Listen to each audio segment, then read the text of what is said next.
So ఈ machinery schools వీళ్ళు machineries కానీ వీళ్ళందరూ ఈ దేశంలోకి రాగానే చేసే కార్యక్రమాలు ఏంటంటే స్కూల్స్ పెట్టడం, హాస్పిటల్స్ కట్టించడం, వాటి ద్వారా మెల్లిమెల్లిగా వాళ్ళ వాళ్ళ మతాల్ని వ్యాపింపజేసుకోవడం. నేను ఇన్ని సంవత్సరాల నుంచి చూస్తున్నాను సార్. ఆర్ఎస్ఎస్ వాళ్ళు ఒక ప్రయత్నం చేసి వదిలేశారు. అది సరస్వతి శిశు మందిర్లు అనిపెట్టి అది ఒక అద్భుతమైన ప్రయోగం. అది ఎందుకు ఆగిందో నాకు తెలియదు. సరస్వతి మన ఆర్ఎస్ఎస్ ఉంది, విశ్వ హిందూ పరిషత్ ఉంది, మీలాంటి ఎంతోమంది ప్రయత్నిస్తున్నారు. కానీ ఒక Hindu schools, uniform Hindu schools, ఇప్పుడు మీరు చెప్పిన స్కూల్ కాదు. నా ఉద్దేశం ఏంటంటే అందులో సైన్స్ అన్నీ ఉంటుంది, ఇంగ్లీషు అన్నీ బోధిస్తాము, భారతీయ సనాతన సంస్కృతిని కాపాడుతూ తెలుగు భాషను పరిరక్షిస్తూ, అంటే మాతృభాషను పరిరక్షిస్తూ ఒక బెస్ట్ స్కూల్ సిస్టమ్ ఎందుకు తయారవట్ల మన ఇండియాలో? మంచి క్వశ్చన్ అండి సార్.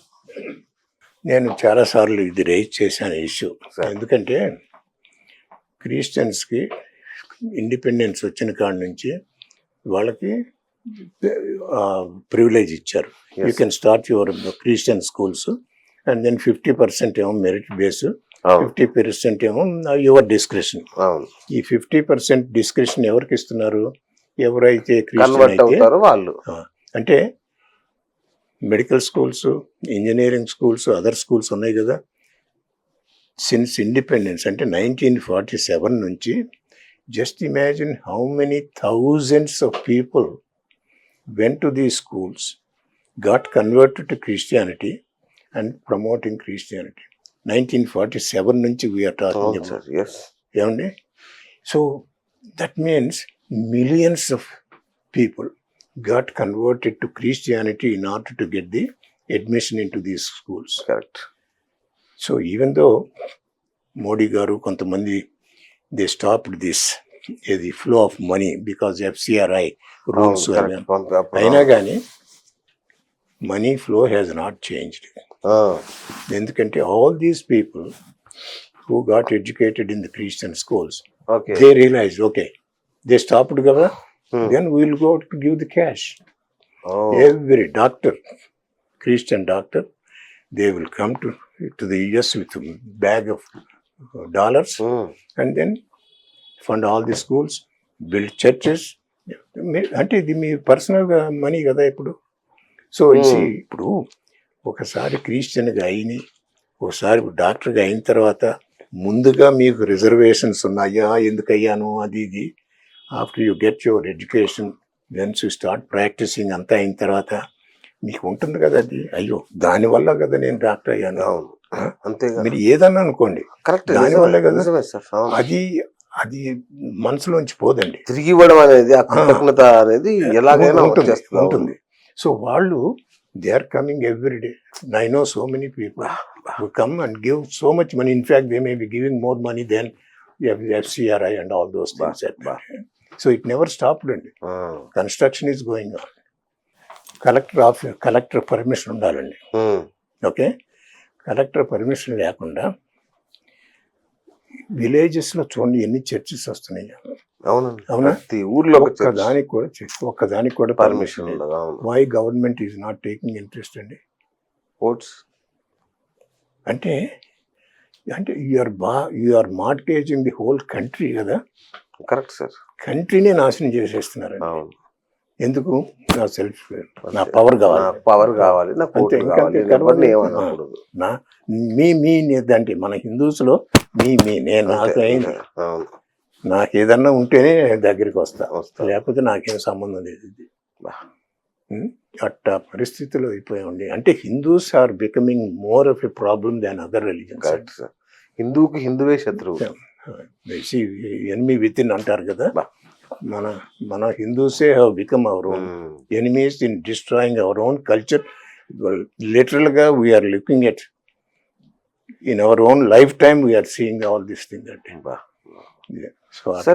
ఇట్లాంటి కఠోర పరిస్థితులలో మీరు అమెరికాలో చర్చిలను దేవాలయాలు ఎలా మార్చారు సార్? ఈ యొక్క వీరోచిత గాథ తెలుసుకోవాలి. అంటే అట్లా ఏమి అసలు there is no talent, you don't need any talent. నేను 1965లో ఆ దేశం వెళ్ళాను. ఓకే, ఆ టైంలో దాదాపు 80+% చర్చలకు పోతుండేవాళ్ళు అండి. ఓకే, సో దట్ మీన్స్ 65 అంటే దాదాపు 60 years అయిపోయింది ఓకే. నేను వెళ్ళి. అవును. ఓవర్ ది ఇయర్స్ 60 years మీరు వెళ్ళి అంటే ఇప్పుడు మీకు ఎంత ఉండాలి? వామ్మో. రైట్. జస్ట్ కంప్లీటెడ్ 85 అనమాట. Blessed sir, your blessed. Great. So ఇప్పుడు ఏమవుతుందంటే అంటే there will be some changes everywhere. Correct. It's not just only Christian country or Muslim అదే. Country or Hindu country, there will be some changes. ఎలా వస్తుంది అందులో? Once you are educated, once you start reading something, you realise some of the statements in the Bible. Is it true? No. ఎందుకంటే except our scriptures they can withstand any scrutiny. ఏమండి? They can test, you can test with any science. Okay. See, there is no, మన scriptures are so scientific. Okay. 30 different Nobel Prize winners. Nobel Prize వచ్చిన winners, 30 of them, they have given credit to get their Nobel Prizes to Bhagavad Gita and Upanishads.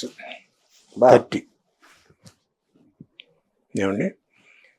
So Schrodinger అని ఆయన quantum ఫిజిక్స్కి తీసుకున్నాడు. ఆయన రోజు తల కింద భగవద్గీత పుస్తకం పెట్టుకుని పడుకునేవాడండి.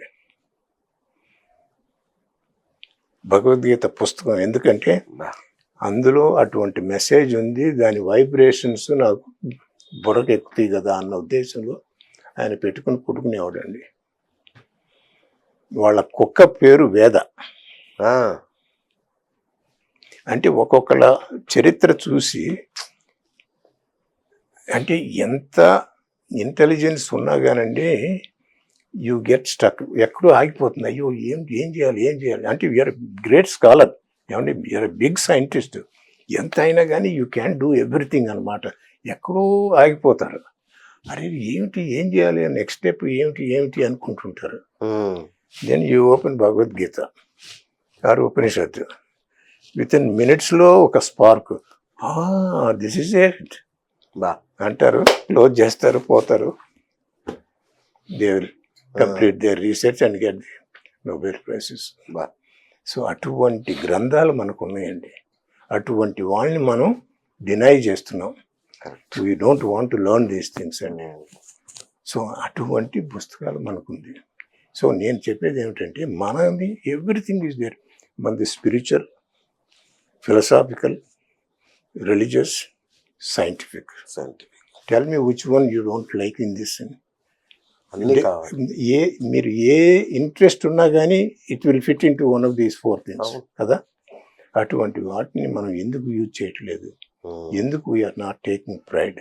నాకు అర్థం కావట్లేదండి.